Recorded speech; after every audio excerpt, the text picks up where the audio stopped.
Bonjour.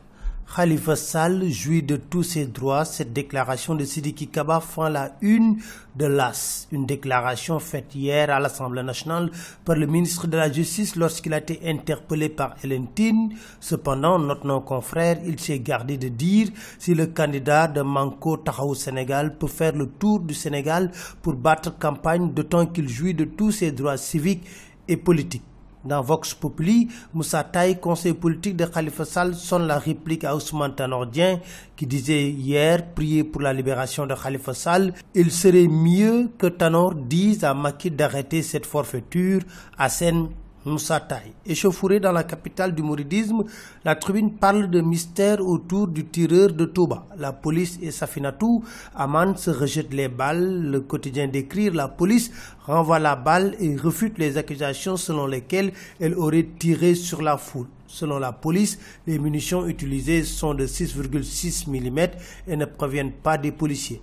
Tout de même, mentionne enquête, Amnesty International, Ligue sénégalaise des droits de l'homme et la RADDHO exigent une enquête. Législative 2017, face à la pléthore de listes, Vox Populi nous parle des 4 solutions de la société civile pour sortir du pétrin. Il s'agit de l'usage du bulletin unique, la possibilité pour l'électeur de prendre quelques bulletins, le fait de placer tous les bulletins au niveau de l'isoloir et la confection des bulletins prédécoupés. Pour la société civile, avec le système actuel et le nombre de listes, seuls 150 électeurs pourront voter par bureau en raison de 5 minutes par personne. Pour Mamadou Diop Decroix, qui accorde une interview à l'Observateur, sans bulletin unique, on aura tout sauf une élection sérieuse. Il prévient, nous nous opposerons à tout coup fourré électoral. Parlant de Wade, il révèle que Wade réserve beaucoup de surprises pour la campagne. Parlons de la TNT, enquête qui s'y intéresse parle de retard à l'allumage. Si la couverture du territoire en matière d'infrastructure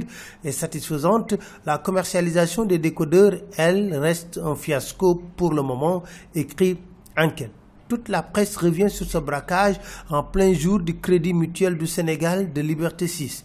Une scène digne d'un film hollywoodien. Les faits se sont déroulés en début de matinée. 3 personnes armées ont attaqué le Crédit Mutuel après avoir ligoté le gardien et tenu en respect ce qui était à l'intérieur. Les assaillants ont subtilisé 7 millions avant de partir tranquillement. Il faisait exactement 11 heures. Pour le président Macky Sall, nous dit l'AS, malgré la baisse de 10% de l'électricité, l'électricité encore coûte très cher. Parlons du scandale de la police du stade Léopold Sédar Senghor à l'agonie avec le quotidien. Nos confrères qui réalisent une enquête partent de la fameuse phrase de Mbaye Faye qu'on avait confié les travaux.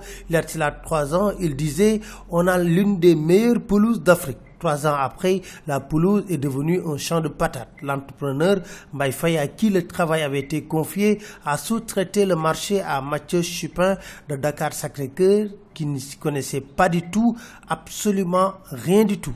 Nous dit le quotidien. On connaît la suite de l'histoire. Rien de bon n'a été fait malgré des millions engloutis. Pourtant, écrit le quotidien, un expert du nom d'Ibrahima Ndiaye avait tiré la sonnette d'alarme à l'époque. Restons avec le football.